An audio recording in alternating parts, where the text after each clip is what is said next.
देखिए, मैं एक स्वाधीनता संग्रामी परिवार से हूँ। मेरे पिताजी जो हैं, उनका नाम था बालकृष्ण जी पोद्दार। जब मुझको पाँव से चलना सिखाते थे तो ये गाना गुनगुनाते थे, कदम कदम बढ़ाए जा, खुशी के गीत गाए जा, ये जिंदगी है कौन की, तू कौन पे लुटाए जा। जब मैं 14 साल का था तो मेरे पिताजी गुजर गए। बाद में मैं लोगों के संपर्क में जब आया, जिसे सुभाष चंद्र बोस के भतीजे थे, इसकी डॉक्टर शिशिर बोस, वही नेताजी को घर से लेके भागे थे, रूमों तक पहुंचाए थे। तो उन्होंने मुझको बहुत स्नेह करते थे। 1980 में उनसे संपर्क में आया, उस समय मेरी उम्र हो गई 28 वर्ष की। तो वो बोला करते थे, तुम्हारे पिताजी हमारे चाचा के बहुत नजदीक थे, और तुम्हारे पिताजी नहीं होते तो मेरे चाचा हिंदुस्तान से भाग नहीं सकते थे। हमारे पिताजी स्पेशल पुलिस फोर्स में बहुत बड़े उच्च अधिकारी थे, तो लोग उनको खबर दिया करते थे पुलिस होने पर कैसे गोविंदागिरी करती है। तो उन्होंने फिर उनका एक नेताजी रिसर्च ब्यूरो के डायरेक्टर थे, उन्होंने उसमें मेरे को इन्वॉल्व किया। तो 2011 में कैप्टन जॉन जेकब, जो आईएनए के सुभाष बोस के सिक्योरिटी इंचार्ज थे और इंटेलिजेंस इंचार्ज थे, उनसे मेरा संपर्क हुआ। तो उन्होंने कहा, पूछा तो Mister Poddar, you know Mister Balakrishna Poddar और कलकत्ता? उन्होंने तो मेरे पिताजी हैं। तो he was intelligence in charge of INA in India. बाद में क्या हुआ, 1952 में जीडी बिरला ने कलकत्ते में, उनके राइट हैंड थे देवी प्रसाद खेतान, और कांग्रेस पर जीडी बिरला की हुकूमत चलती थी। तो जो मारवाड़ी इलाका है, हिंदी भाषी इलाका, उसमें 70% हिंदी भाषी है, 30% बंगाली है। जोड़ा सा गुजरात में रहता हूँ। उसी क्षेत्र में रविन्द्रनाथ टैगोर का भी जन्म हुआ, बगल में विवेकानंद का भी जन्म हुआ।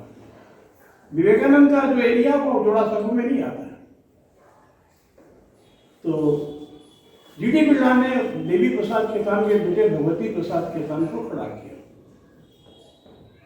हमारे पिताजी का बहुत राजनीतिक अवदान था। काशी विश्वनाथ सेवा समिति को उन्होंने बनाया।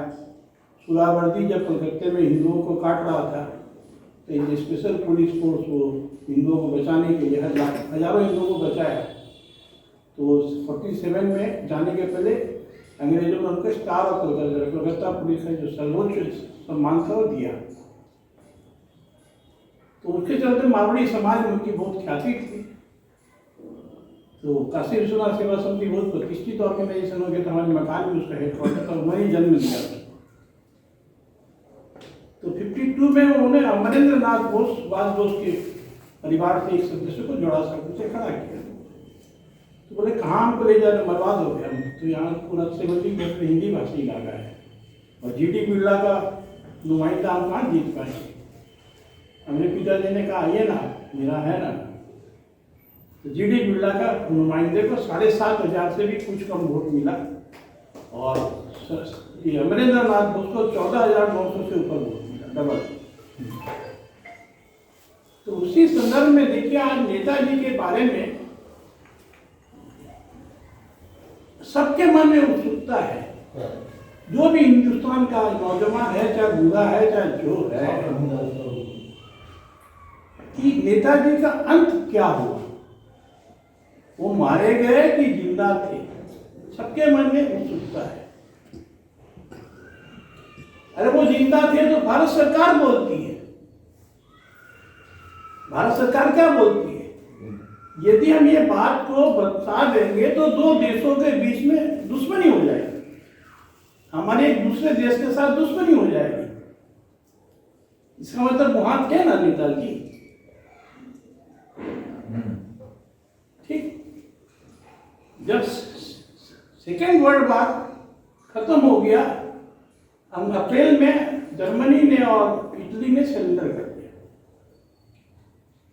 तो जापान ने सरेंडर नहीं किया।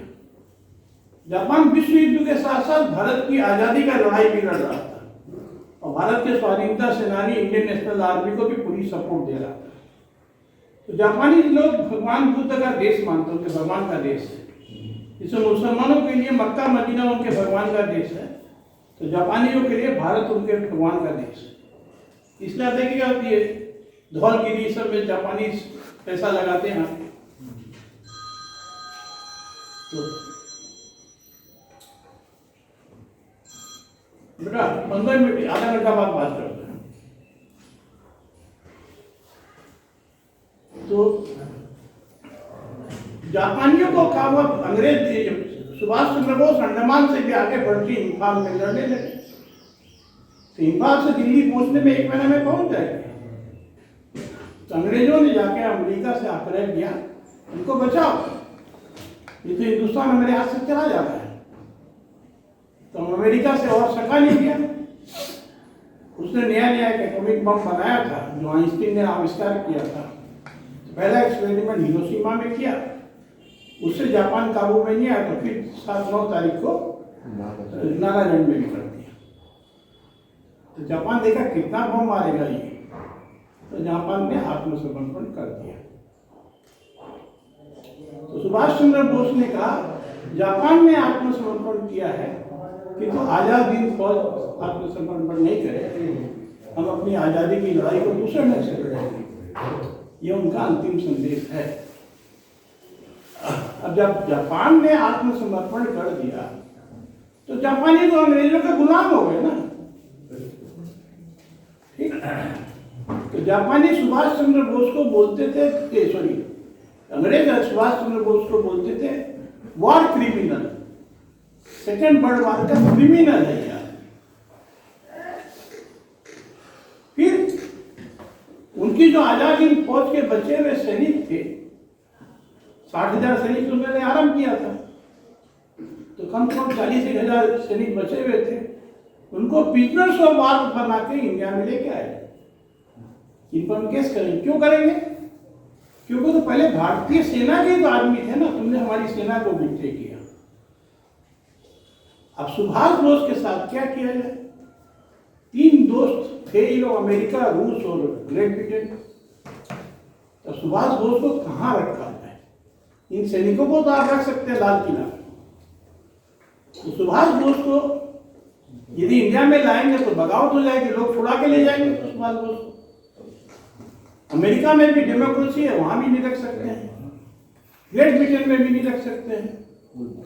तो रसिया उनका मित्र था, तो रसिया में उनको सुभाष चंद्र बोस को रख दिया, हैंड ओवर कर दिया गया। तुम अपने वहां डिक्टेटरशिप थी। तो रसिया जाने तक का हमारे पास प्रमाण है। अब सुभाष चंद्र बोस का हुआ क्या? कुछ तो कहानी बनाना पड़ेगा अंग्रेजों को। तो 18 तारीख को निकले वहां से और 23 तारीख को मंचूरिया में जाकर रसिया को हैंड ओवर कर दिया जब जापानियों ने। तो उन्होंने कहानी बनाया कि ताइवान में जहाज दुर्घटना में सुभाष बोस की मृत्यु हो गई। ये लोग पूछे भी नहीं। नेहरू को जब यह मालूम पड़ा तो उसने एटली को पत्र लिखा, टेलीग्राम भेजा, तुम्हारा वॉर क्रिमिनल को रसिया ने कैसे अपने सेक्टर दे दिया? तो मिली भगत तो उनकी थी ना, वो उनको कैद थोड़ी कर। तो नेहरू को ही मालूम था कि सुभाष बोस जिंदा है। तो नेहरू हमेशा नाटक करता था, एक पर एक कमीशन बैठाता गया ताकि लोग भूल भुलिया में रहे कि सुभाष बोस की ताइवान में मर गए। अब नेहरू परिवार देखिए 2 रकम के स्वतंत्रता सेनानी हैं। एक तो स्वतंत्रता के नाम पे धंधा करने वाले स्वतंत्रता सेनानी के नाम पे, जिसमें गांधी आता है, जिसमें नेहरू आता है, और एक है जो स्वतंत्रता के लिए अपना सब कुछ देने वाले। सुभाष चंद्र बोस तो कोई ऑर्डिनरी आदमी नहीं था, उसने आईसीएस की परीक्षा पास की। आईसीएस की क्या लग्जरियस लाइफ होती है, 25 तो नौकर रहते हैं, बंगलो मिलता है, कभी भी मिलता है कलेक्टर मजिस्ट्रेट को, बोल दीजिए उनके घर में जाए। उस लग्जरी का त्याग करके उन्होंने मातृभूमि की सेवा के लिए आईसीएस की परीक्षा पास करने के बाद छोड़ा। ये नहीं कि हमने अपियर किया। उसी तरह सावरकर थे, उन्होंने बैरिस्ट्री की पढ़ाई टॉप गियर में पढ़ के लंदन से शपथ लेने से मना कर दिया। जो आपको शपथ लेना पड़ता है तो महारानी विक्टोरिया के नाम पर शपथ लेना पड़ता है। तो बोला हम डिग्री नहीं ले सकते, महारानी विक्टोरिया के नाम पर शपथ लेंगे। तो डिग्री नहीं मिले, एक बार भी लो, प्रैक्टिस नहीं कर सकते, नहीं करेंगे। एक तो वो स्वतंत्रता सेनानी थे, एक गांधी जैसे थे जिनको अंग्रेज यहाँ लेके आते हैं, एक जवाहरलाल थे। एक एग्जाम्पल बताता हूँ, चंद्रशेखर आजाद से मोतीलाल नेहरू का बहुत अच्छा संपर्क था। मोतीलाल नेहरू गुजर गए थे तो चंद्रशेखर आजाद देखे कि गांधी इरविन की बात चल रही है, तो उसमें हम क्रांतिकारियों के बारे में भी गांधी बात करें। तो गांधी का क्लोज था जवाहरलाल, तो मोतीलाल के घर पे पहुंच गए। मोतीलाल तो मर गए थे, तो नेहरू से जाकर उन्होंने बोला कि भैया आप गांधी जी को मैसेज दो, क्या नहीं उनके जो कांग्रेस के सत्याग्रही हैं उनके लिए बात नहीं करके हम क्रांतिकारियों के लिए भी बात करें। तो नेहरू ने उसको डांट दिया, तुम्हारी हिम्मत कैसे हुई हमारे घर पे आने की, तुमको मिलना है तो मेरे से परसों तुम कंपनी बगान में मिलो। ठीक, अब वो बोला तुमने पास मिला आए इसलिए कि तेरे बाप से मेरा अच्छा संपर्क था इसलिए आए। 2 दिन बाद उन्होंने उस मैदान में मिलने का, तो बाग में नाम बोल अल्फ्रेड क्या पार्क इलाहाबाद का, उसमें मिलने को कहा था। तो उस समय पे नेहरू जी नहीं पहुंचे, 300 पुलिस पहुंच गई मिली से। ये बात तो सिर्फ नेहरू को मालूम थी ना। चंद्रशेखर आजाद वहां 11 बजे पहुंचे और उन्होंने चंद्रशेखर आजाद को मार दिया। ऐसे थे ये लोग, देशभक्त नेहरू, देशभक्त गांधी। अब सुभाष बोस को जब इसमें दे दिया, इनकी कस्टडी में, रसिया की कस्टडी में, रसिया देखा बहुत बढ़िया हो गया। अब तो अंग्रेज यहां से जा रहा है, अब इंडिया को हम चूसेंगे, समझेगी? तो बहुत बढ़िया मौका मिल गया। अब नेहरू को उन्होंने गुलाम बना दिया। दूर से दिखाते हैं सुभाष बोस को, रसिया वाले जो स्टालिन था, छोड़ रहा हूँ सुभाष बोस को, जैसे मेरी बात मान। तो पहली बात क्या बनाया, एक नंबर सीपीआई का दलाल था कृष्ण मेनन, उसको लंदन में एम्बेसडर बनवाया ताकि इंडिया का जो एम्बेसी है उसके माध्यम से ग्रेट ब्रिटेन पर जासूसी की जा सके। ठीक, अब उन्होंने नया नया चाइना बनाया था। चाइना को बोलते थे मेरा भाई है, छोटा भाई है, रसिया कम्युनिस्ट शासन में। आपको विषय जाना जरूरी है। तो माओ से तुमने रसिया के भरोसे घोषणा कर दी थी कि जो तिब्बत है वो चाइना की हथेली है, और लद्दाख, नेपाल, सिक्किम, भूटान और अरुणाचल उस हथेली की 5 अंगुलियां। हमको मिलने के बाद हम इस देश का विस्तार ऐसे करेंगे। मैं कल भी ऑफिस में मिलूंगा। ठीक, तिब्बत जो था नहीं, तो इसमें भारत सरकार का ऊपर डिपेंड करते थे सुरक्षा के मामले में। तो सुरक्षा के मामले में डिपेंड करते थे तिब्बत के लोग, क्योंकि हमारा एग्रीमेंट था ब्रिटिश जमाने में भी, हमारा ब्रिटिश जमाने में भी तिब्बत के साथ एग्रीमेंट था अंग्रेजों का कि तुम्हारी सुरक्षा भारत सरकार करेगी। खाली सुरक्षा का दायित्व तो नहीं था तिब्बत का, इसलिए तिब्बत ने अपनी कोई मिलिट्री नहीं बनाई, और वहां की जो डाक व्यवस्था थी उसका भी संचालन भारत सरकार करती है। रसिया से नेहरू के पास ऑर्डर आया कि छोड़ो तिब्बत को, मेरे छोटे भाई को दे दो, तो हमको अपनी कुर्सी बचा के रखनी है, रसिया की मेहरबानी पे हमारी कुर्सी है। छोड़ दिया तिब्बत को, आजाद कर दिया, रसिया के चाइना के हाथ में दे दिया, अपनी जिम्मेवारी नहीं निभाया। सरदार पटेल का पत्र व्यवहार है उस समय, तो नेहरू बोलते हैं इंटरफेयर नहीं कर सकते, एक्सटर्नल अफेयर्स का मामला है। फिर यूनाइटेड नेशंस में हमको भारत को इतना बड़ा डेमोक्रेटिक कंट्री है, इसको एक वीटो पावर मिला।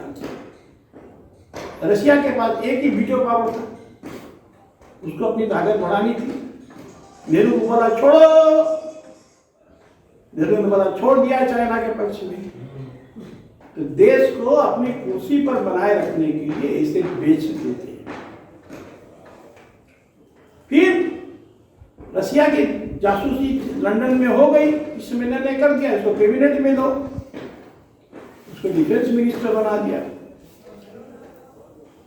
अब रशिया वाले चाइना ने इंडिया पर जो लद्दाख का जो पोर्शन है, ये हरि सिंह के चलते हमको मिला था। इसको पहली अंगली लेना हमको, तो लद्दाख को मिला आक्रमण करके लेना है। तो किसने डिफेंस मिनिस्टर, इनका आदमी। डिफेंस मिनिस्टर ने क्या किया, जो रसोईया यदि आपका किसी का है तो दरवानी थोड़ी कर सकता है, बिल्डिंग की सिक्योरिटी कर सकता है क्या? तो मिलिट्री में जो सप्लाई लाइन का इंचार्ज था मिस्टर कोल, उसको बना दिया कृष्ण मेनन ने chief of army staff.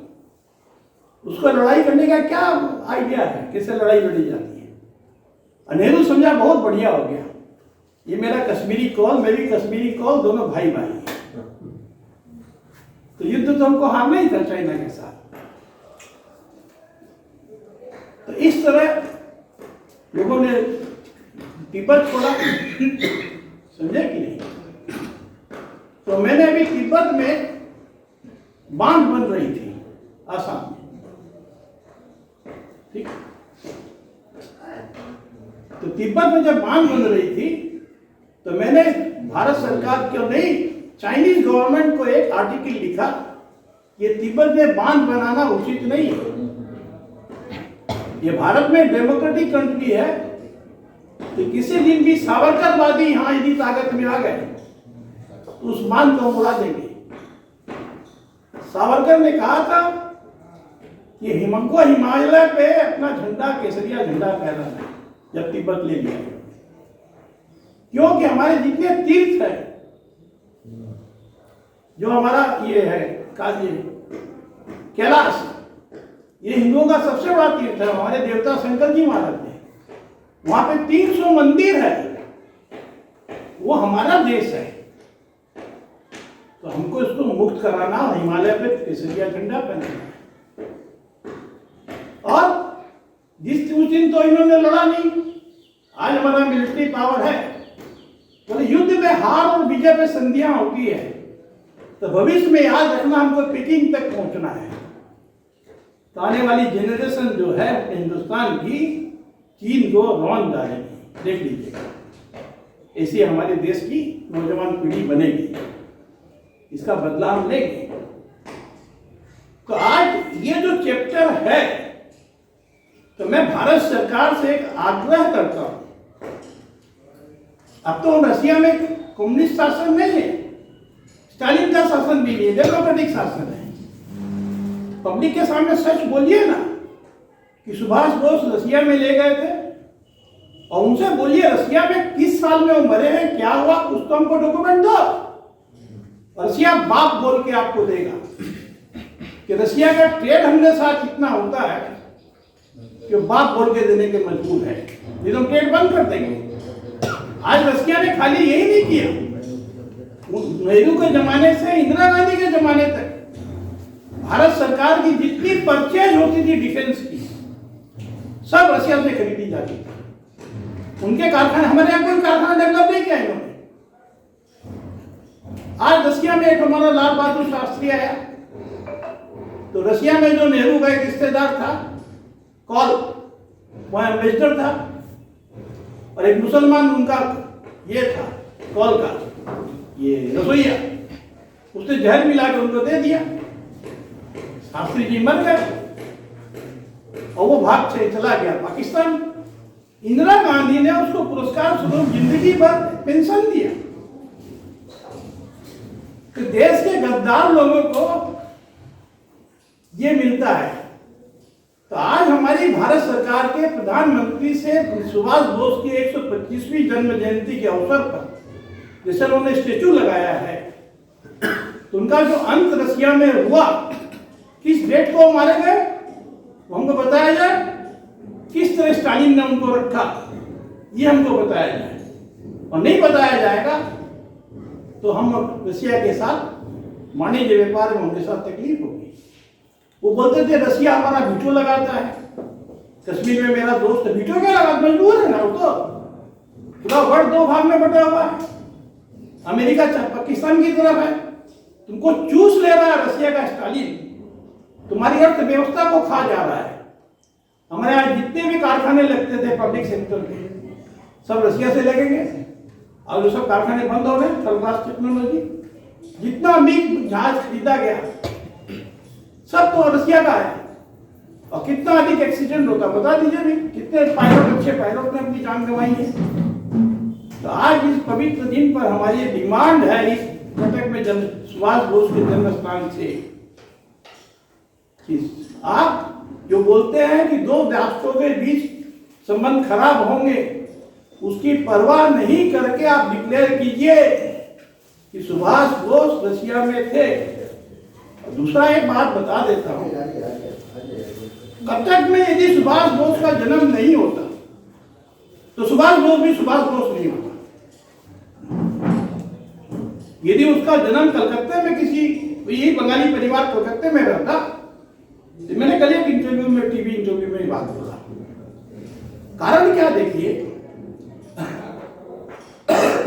Cuttack कभी भी ना किसी का गुलाम नहीं है। 1000 वर्ष पुराना जो पुरानी हमारी भारतीय संस्कृति है, ईस्टर्न इंडिया में एकमात्र यही शहर है जो 1000 वर्ष पुराना है, पूरे ईस्टर्न इंडिया। और चांदी की कारीगरी में इसके बेमिसाल है। और यहाँ हिंदू संस्कृति हर पग में, हर घर में जीवित है, जो हमारी प्राचीन संस्कृति है। बगल में 90 किलोमीटर पर जगन्नाथ का मंदिर है, उसका प्रभाव कटक में ही नहीं है, पूरा बालासोर तक है। हर घर में श्री कृष्ण, जगन्नाथ माने श्री कृष्ण, उसकी भक्ति में रमे रहते हैं चैतन्य महाप्रभु। चैतन्य महाप्रभु बंगाल से थे तो उन्होंने अब दुर्गा पूजा चालू किया विनोद बिहारी में। तो विनोद बिहारी में आज भी उसी तरह का वस्त्र पहनाया जाता है भगवान दुर्गा को जो चैतन्य महाप्रभु के समय पहनाया जाता है, बिल्कुल उसी तरह का रंग उनकी मूर्ति पर किया जाता है। तो यहाँ एक बच्चा पैदा होता है, शिवाजी का भी एक बच्चे में बचपन में बोला पूत का पग पाड़ने में दिख गया, तो वो 5-10 वर्ष की, यहाँ तो 15 वर्ष तक रहे हैं। बेनी माधव दास ने उनको डेवलप किया।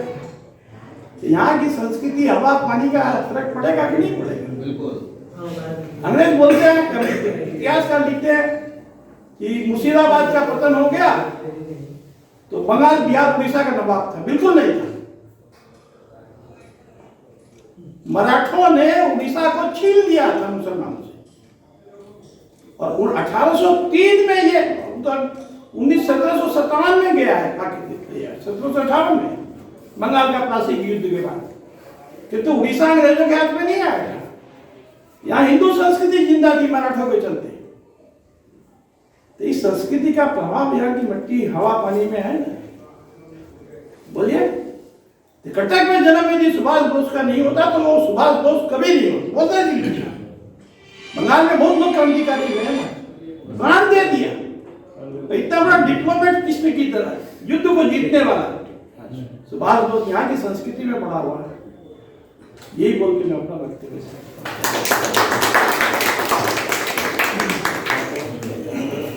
नहीं, एक मिनट और बोलता हूँ, किताब लाया था मैं।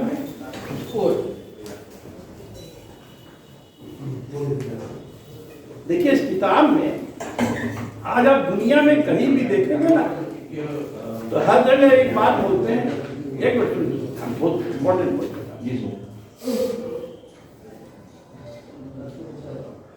जितने बात मिलेंगे आपको सब भर्ती पड़े रहेंगे कि सुभाष बोस ने गांधी को फादर ऑफ नेशन बोला।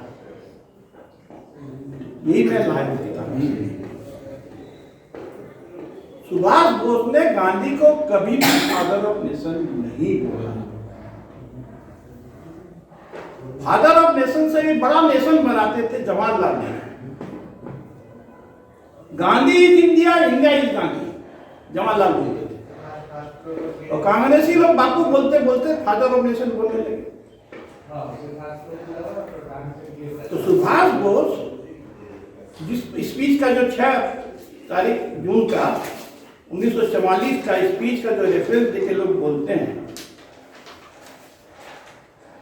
6 जुलाई 1944, जब सुभाष बोस अंडमान के जीतने के बाद इम्फाल में आके लड़ने लगे, भारत की लड़ाई जमीन पर लड़ने लगे, तो गांधी से उनका आमना सामना हो गया कांग्रेस से निकाले जाने के बाद वर्धा में। कोई मीटिंग थी उनकी वहां पे, तो गांधी ने कहा तुमको मेरे रास्ते पे आना पड़ेगा, तुम कभी सफल नहीं हो सकते। तो बोलेंगे क्या, बुद्धिमान आदमी तो जवाब देता काम करके ना। तो इम्फाल में आके लड़ने लगे, तो तब सुभाष चंद्र बोस ने कहा कि मैं भारत की जमीन पे आके मेरी सेनाएं लड़ रही है, मतलब मैं सक्सेसफुल हूं। क्या समझे कि नहीं? बोलने की जरूरत नहीं पड़ी। गांधी को घुमा के दिया। फिर गांधी को बोला nobody should be happy than ourselves if by any chance our countrymen at home should succeed in liberating themselves through their own efforts, or if by any chance the British government accept your Quit India regulation and give effect to it. We are, however, proceeding on the assumption that neither of the above is possible, that an armed struggle is inevitable. तुम जो quit India movement और non violent वे से सोचते हो, ये कभी भी possible नहीं है। भारत को आजाद करना है तो सशस्त्र क्रांति के माध्यम से ही करना होगा ना, आगे बढ़ना। फिर बोलते हैं I am not foolish as to minimise in the least strength of the enemy. I know that we have a long and struggle in front of us. I am aware that on the soil of India Britain will fight bravely and fight hard in the desperate attempt to save her empire. But I know also that however long and hard the struggle may be, it can have be but one outcome, namely our victory. हम जीतेंगे hard struggle होने पर भी। अब last में बोलते हैं India last war of independence has begin. Bharat की अंतिम स्वतंत्रता की लड़ाई आरंभ हो गई है। गांधी ट्रूप्स ऑफ आजाद इन फौज are now fighting bravely on the soil of India. Bharat की जमीन पर लड़ाई लड़ रहे हैं।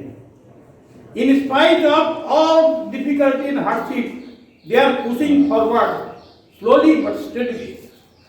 The armed struggle will go on until the last British is thrown out of India, and until our tricolored national flag proudly floats over the Viceroy House in New Delhi. उनके जो चमचे बोलते थे फादर ऑफ नेशन, और उनको याद दिलाया तो बोले थे हम तुमको सपोर्ट करेंगे, वो वादा भी याद दिलाया। ये फादर ऑफ नेशन जो बोला है यहाँ पे सुभाष बोस ने, इसके आगे एक्सप्लेनेशन का चिन्ह लगाया। किसी भी प्रोफेसर अंग्रेजी के पूछिएगा इसका मतलब क्या होता है, इसका मतलब होता है तुमने चमचे जो तुमको फादर ऑफ नेशन बोलते उसका मजाक उड़ाया। फादर ऑफ नेशन कहा नहीं, father of our nation. In this holy war for India's independence, we ask for the blessings and good wishes. Blessings नहीं देता, गुड विशेस ही देते यार। तो गांधी ने अपना वादा पूरा नहीं किया। गांधी ने जवाहरलाल को आसाम में भेज दिया और वहां से मैसेज सुभाष बोस को दिया कि सुभाष बोस को आगे बढ़ने के पहले हमसे लड़ना पड़ेगा। ये